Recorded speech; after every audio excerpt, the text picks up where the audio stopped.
Hi guys, it's Bonnie from Dwelling Logs. I am so pumped for today's video. Today I'm going to share with you guys what I do and how I troubleshoot times when your kids don't want to do school, and also times when it's really hard to teach something to a struggling learner. So these are things that I'm going to share with you guys today. I hope that you enjoy this video and that it is really helpful for you guys as homeschooling parents. Okay, so a quick background first. Before kids, I actually worked as a tutor for a behavioral therapy program working specifically with preschoolers that had autism. Okay, so the background that I have, I'm not a therapist, I don't have some kind of degree or anything like that, but I was trained to do behavioral therapy, and that ranged from helping kids doing life skills to academic skills. So it's just come in super handy with my parenting and my homeschooling especially. And I feel like I gotta share this. I gotta share the things that I do and the way that I think and everything. So this video is for you guys. That's kind of where I'm coming from.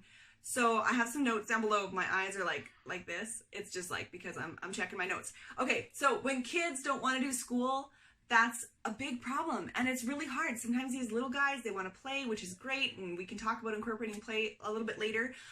Also, sometimes you're hitting a brick wall. Sometimes you have that student who's trying really hard. Maybe they have a learning disability, or maybe it's just something really hard for them to grasp, and you're hitting a brick wall teaching them something. These principles are going to apply to that for success, all right? So part one of the aim for success target that we want to do is to have realistic expectations, all right? So to enter into something knowing what your kids can or cannot do. So if you want a child who knows their addition and subtraction to just all of a sudden be great at multiplication, that's unrealistic, right? So that's extreme, but that's what I mean, realistic expectations. Okay, so let me give you just a scenario here. If you have something, you just want your kids to do their sheet work, okay? So you have a sheet of work and you say, okay, go to your school, all right? If you're struggling with that, if you have a resistant child or someone who doesn't know what they're doing or has a hard time learning, what you need to do is you need to break that down into steps, all right? So you think, well, I'm just asking my child to do one thing. They're just going to go and do their one sheet of school. One thing, one step. No. They actually have to stop playing, for one thing. They have to stop what they're doing that they want to do more. And then they have to go to sit down at table, desk, floor, couch, wherever. They have to probably get a pencil out. That's another thing, which they have to go and think of doing. Then they have to go and they have to get their sheet, maybe have the sheet out for them, and they have to start thinking with their brain what they're going to do. Never mind maybe the sheet has one question, maybe it's got 10 questions, all right? So what you want to do, if you're having problems with this, troubleshooting, you want to break it down into steps, just like that. So step one, if you have a resistant child who's just hates school, maybe step one is getting them from their playtime to the table or to their school space, right? So you're going to want to maybe just work on that one step first. Let me just show you a little bit of an example. I'm going to get my kids to help me, and they're going to set up a scenario with me, and we're going to show you guys how it's done. Hey bud, do you want to come to the table? I have a cool book to read to you. Okay. Let's read it together. Hey bud, I have a book here to read to you. Can you bring me a pencil and I'll read you the book? Okay? Good job. All right, let's read it. Hey bud, do you want me to read you a book? Oh, of course. Okay, here, I'm gonna get you to do one of these questions, all right? And then we're gonna do the book, all right? So let's do this one. Yeah, so circle the special sounds. Oops, I thought of this. Oh, that's okay. Yeah.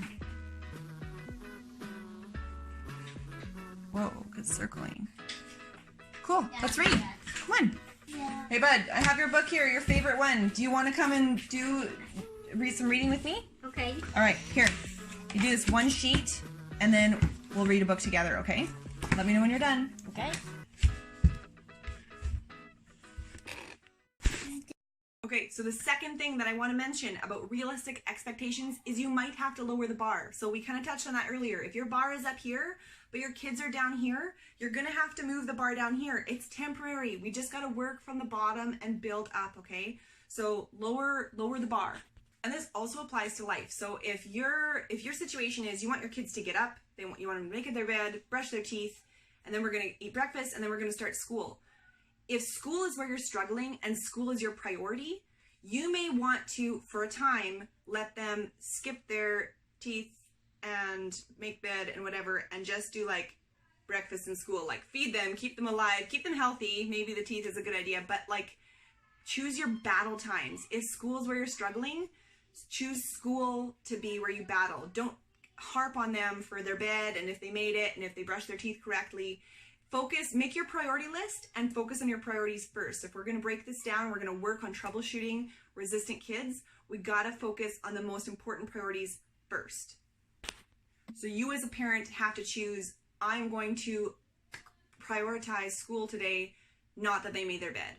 And you just set the bed aside. We can work on the morning routine after we got school love happening again. Okay, and the last thing about realistic expectations is don't move on until your step is mastered.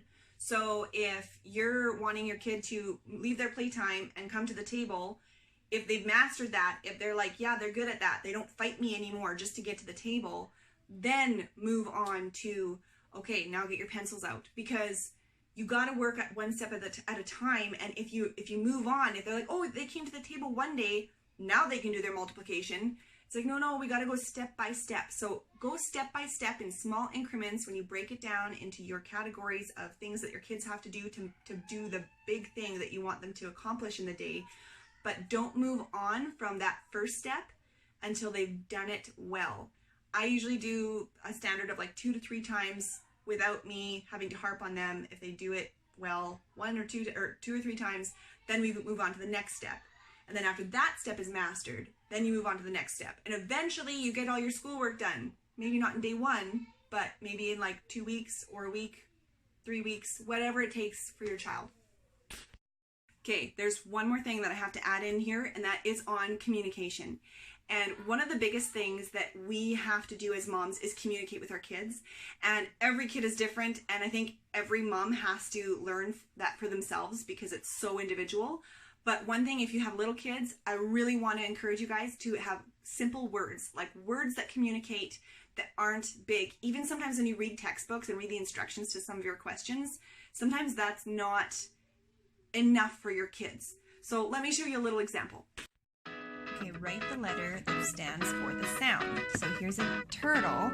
Now remember, don't start way up high, don't start medium, but go medium high. Start right here and go down and then across on the dotted line. Perfect. You try.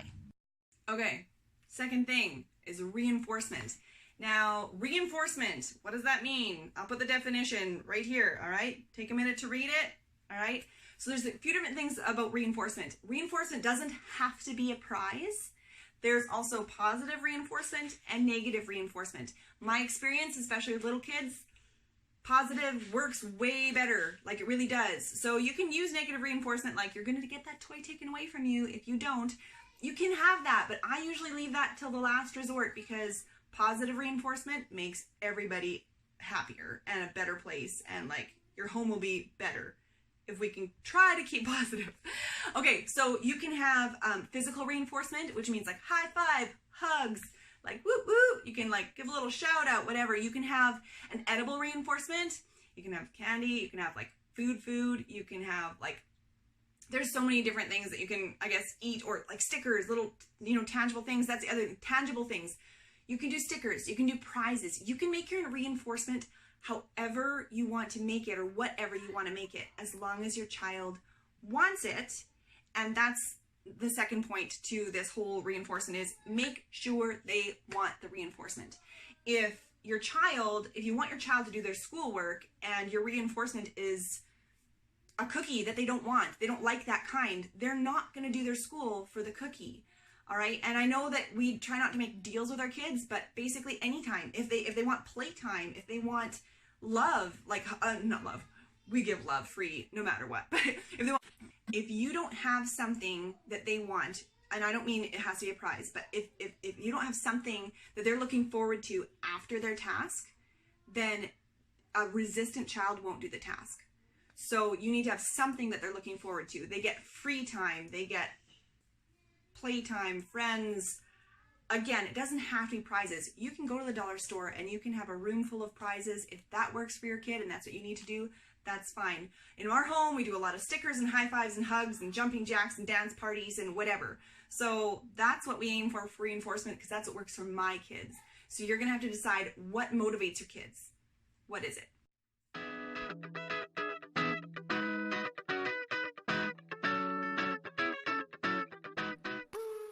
And let me show you an example of something that's really easy, a tiny little reinforcer that we used at reading time today that gives you an example of just how much reinforcement is readily available, healthy and good and natural. Check it out.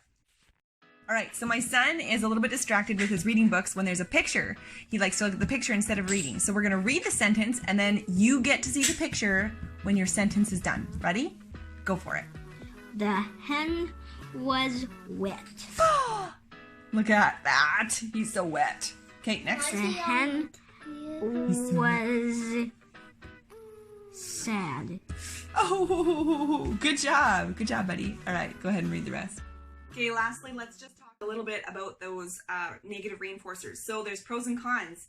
If you're going to be down on your kids being like, all this bad stuff is going to happen to you if you don't, you are creating a negative environment. So just remember that. You may be to that point where you have to do that, but you are going to create a whole environment over that. It may even affect you as a mom as far as what you're like in the day, right? So there's pros and cons. Be careful with the negative reinforcement, but sometimes we got to do it. I mean, we're mamas. We know it. All right, and the third thing that we're gonna do to aim for success is our atmosphere. Atmosphere is very important. All right, so probably first what you wanna do is you want to create a love of learning. Don't we all? We're homeschooling moms. I sound super Charlotte Mason when I say that because I kind of like Charlotte Mason and I think that that's really important. So you want to create an atmosphere of a love of learning, all right? Whether you're doing a Charlotte Mason style, whether you're unschooling or whether you're classical schooling that's just like hardcore facts and memorization, we want our kids to love what they're doing and love learning so that they retain it. I think all homeschooling moms can say that they want that. And like I touched on earlier with the reinforcement thing, happy mom, happy atmosphere. So it's going to take energy, it's going to take your attitude just as much as your kids. If you're going into your school day with a bad attitude, it's so hard for the kids to have a good one. We expect it of them, so we need to do it as well. We need to put in that effort and start our day with a great attitude and muster up the energy. Because I'll tell you, it takes a lot more energy to battle with your children than it does to put in that energy to create a really great, just positive atmosphere when you're doing something. Come on, let's go do this. I'm so excited. We're going to do this today. And the last thing I want to say about atmosphere is that you must take breaks before things regress, all right? So you're having this great day, you've been working on your kids, you've been reinforcing and whatever, and you just think, wow, we're getting so much done. We could get all of our bookwork today done. You know, he wants to read some more. Let's do tomorrow's work too. Be careful. Beat your kids to the breaks. When your kid gets to the point that they're tired or they're not motivated anymore, they just want out. All right, beat them to that punch. When you learn to read their signs or have a system that you decide to read to decide when the breaks are going to happen and take that break before they reach that point. If you can say, you know what, we did 2 pages, go play right now. Oh, mom, I can do another one. You know what? No, it's okay, hun. Just go jump on the trampoline for a little bit. We'll come back to this later. Okay, beat them to the breaks because otherwise they're going to go to that point and then you're going to lose that advantage of being the mom that gives the reinforcement. They're going to be asking for or demanding for that reinforcement of a break or a playtime. You want to be the one to give that reinforcement so that they can just have a better learning experience and to get over whatever their discipline issues or whatever they got going on. And again, and this totally works for not just behavioral issues. This isn't just kids that are sitting and whining about doing school. This is for kids that are really genuinely having a hard time understanding things. You've got your programs and your special curriculum and whatever that you're trying to help them with, you know, dyslexic kids or autistic kids or whatever. They need you to be their support and they need you to just have this strategy where you can help them have a positive environment of learning that makes it possible for them to be motivated to do it. And it's a huge part. I mean, I don't have a curriculum that's just magical. That's like, here, this is going to help your kid learn. But this is a way that you can teach and approach it to get success. And I've seen it in my job. Like I said, I tutored lots of kids for 3 years before I was married. And it really does work. It really does. All right, guys, that's all I have for you today. I really hope that this video encouraged you. I hope it gave you some ideas. I'd love for you to interact with me and engage. If you want to comment below or you have questions, you can comment or message me. I'm on social media everywhere, so just find me there. And I really, really, really hope that this is useful for you guys. I know it's so good for me. I tell you, it's been a great school year so far. We're 2 weeks in. We're getting so much work done. We're so excited. And I have kids with 2 different personality types. So, like, I'm telling you, it can work for any kind of kid. Just keep this stuff in mind, and I hope that this is just super applicable. And we'll see you next time. Bye.